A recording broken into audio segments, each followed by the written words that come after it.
right, Peter Van Dusen live with you again now, as you can tell, with the full music here in the Toronto Congress Centre, and a very special guest joining us now, Rona Ambrose, the now departing interim leader of the Conservative Party of Canada. Great to thanks for dropping by. Thank you, Peter. We've been hearing from people on the floor here saying nice things about you, about the time that you spent as interim leader, and the things you've done for the party, and. It sounds like kind of a modeling question, but how does that make you feel? Because it wasn't a sure bet going into the job that you'd come out the other side of this with people happy about the way you led the party for the time that you did. So tell me about that. Tell me about the experience and how you feel that the membership thinks you did a good job at it. That means everything to me, because that's what this job is all about, is making sure that we keep the party moving forward with positive momentum, and we did that from the election on through to today. And I always said that my job was to hand that baton over to the next leader with this party in good shape, with money in the bank, with a good membership base, with the office set up, ready to go, with a great team in place, and we did that. And the Parliamentary Caucus is a big part of that. Our MPs worked so hard in Parliament, and they were passionate about everything they did, and the team performed, and I think a lot of our success is because of that. How do you think you changed the image of the party? Well, I think every leader changes, has their own image. And for me, I mean, everybody brings their own passions. I'm a big team person, but I also care a lot about women's issues. And so I did elevate and promote a lot of strong women on our team because I wanted them up front, because frankly, they deserve to be up front. They are incredibly competent and talented. And I also raised issues like, issues around sexual assault, protecting victims, and other things that I'm passionate about. And I guess you get to do that when you're the leader. But the caucus and our MPs were equally as committed to these issues. And so, I think maybe that's maybe the image I had, but every leader brings their own image. Do you think you brought a kinder, gentler, a kind of softening of the edges of a party that some people had started to say, didn't seem quite as friendly as it could be? Do you think you moved it from that position? Well, yes, I do, and I'll tell you why. Because we heard that loud and clear. In the last election, we did hear from Canadians that they felt that our tone wasn't right, and that maybe we needed to show our compassion more. And we did that. We listened to what Canadians said, and we talked more about the things that we're also passionate about. And I think then that shows through. And it's important when you're in public life to show people that you're a human being too, and that's important. And so I really encourage our team to do exactly that, to champion the things that they care a lot about, whether it's poverty or homelessness, things in their community, juvenile diabetes. There's so many issues that our MPs are passionate about, and when they do that, I think they really represent Canadians well.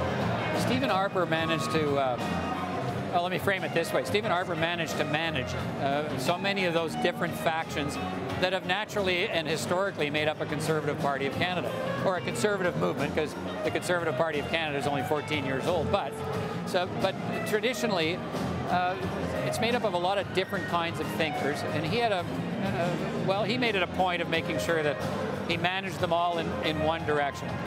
We've heard a lot of those different ideas, and I don't want to say really back out of the box, but out on display during this leadership campaign. How big of a challenge will it be for the next leader to say, okay, we're open to all the ideas, but we all have to be pushing in one direction here? I don't think it'll be difficult, because our movement, whether it was a progressive Conservative government under Brian Mulroney or others, or a Conservative government under Stephen Harper, when we are the big Conservative tent party in this country, we are made up of factions of social conservatives and fiscal conservatives and libertarians. And look, our caucus, our parliamentary caucus, is energized and united. And every one of these candidates has been there for that whole time. They know why this is so important. And yes, these ideas have been on display, but they've never not been there. They've always been part of our movement, and everyone's had a chance as a candidate to bring out the issues that matter to them. But at the end of the day, it's about respect. And it's about respecting one another's views. But the leader, whoever the leader is that wins, we have to get behind that person, that woman or man. You've been very clear on where you are on issues of sexual identity and who people choose to love, and very clear on a woman's right to choose. But Mr. Bernier, if he's the front runner, he said he's prepared to let, he's a libertarian, and probably, well, what he said is he's prepared to let members of Parliament, private members in a Max Bernier-led government bring those bills forward if they want. Are you okay with that? Well, look, even under Mr. Harper's government, private members can bring forward any bills that they want, but they also have to recognize that they need to work with a team. And if you bring forward an issue that's going to divide your team, because in our party, in our caucus, just like the Liberal caucus, there are pro-life and pro-choice people. So you need to be prepared, and you have to deal with the consequences of that, which is a divided team. So, yes, people can do that, but I haven't seen them do it because, frankly, people respect one another and they want to see the team succeed overall. But that doesn't mean that people don't respect each other's viewpoints, and I think that's an important thing to understand. In our caucus, people that are pro-life or pro-choice are respected and they're accepted. But there's a difference between that and bringing forward any issue that would divide all of us. And that's not, that is not a smart thing to do because it's not good for the team. I suspect you'll speak about that tonight, right? A little bit, yeah. Let me finish. I know you got to go. So a couple of quick questions. Deepak Oberoi, I thought, was well, he's kind of the heart and soul of the party in a lot of ways. Yeah, but he made a point in his remarks last night and in his conversation with me to say that, look, he's concerned about what's happening with visible minorities in the party.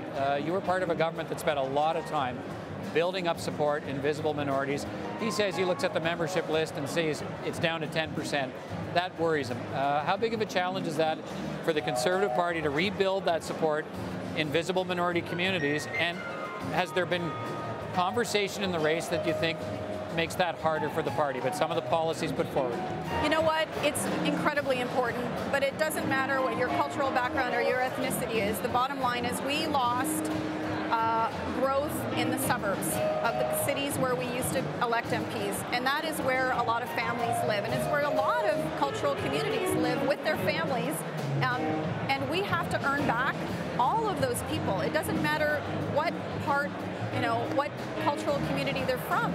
And so when we talk about the things that matter to families, matter to, small business owners, all of these things resonate with all Canadians, no matter what their ethnic or cultural background is. But we have a lot of work to do for people that live in those urban areas, and he's right about that. Okay, let's finish up. You're off to Washington. You'll be joining a think tank there. So part-time in Washington, part-time where? Here, out west? Out west, okay. Yeah. And I'm not going to make any decisions quickly, but I'm looking to just start a new challenge in the private sector, and I'm excited about that, but I'll be in Washington doing some trade work with the Wilson Institute. Well, listen, I wish you all the best. Always thank you for making yourself available to CPAC, and as you've done again today. And good luck with whatever comes next. You. And looking forward to hearing you just a little bit here on CPAC Thank you when very you're much. at the podium. Sounds good. Rona Ambrose, thank you. Thanks so much. Okay, take care.